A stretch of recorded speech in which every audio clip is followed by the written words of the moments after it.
Pendant 1 minute, le temps s'arrête.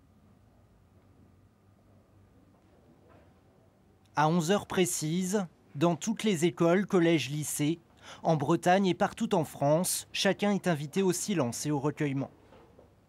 Nous, si ça avait été dans notre lycée, on aurait senti aussi une grosse émotion. C'est pour ça que c'est important pour toute la France, que toute la France se mobilise pour rendre hommage à ces personnes-là. C'est un acte odieux et j'ai même pas de mots parce que moi quand j'ai appris ça j'ai été surpris, je savais même pas que c'était arrivé en France. Je peux pas me mettre à la place de ces victimes-là parce que j'ai jamais subi ces actions-là si vous voulez. Mais ouais, c'est un acte odieux et lamentable. Je vous invite aujourd'hui à réfléchir à la violence d'un geste qui montre la fragilité de la civilisation et de la paix. Devant cette trentaine d'élèves en BTS à Rennes, cette professeure de lettres, comme les autres enseignants du lycée, évoque avec émotion la tuerie de Toulouse. 1 minute de silence voulue par le président de la République, une campagne électorale suspendue par l'ensemble de la classe politique.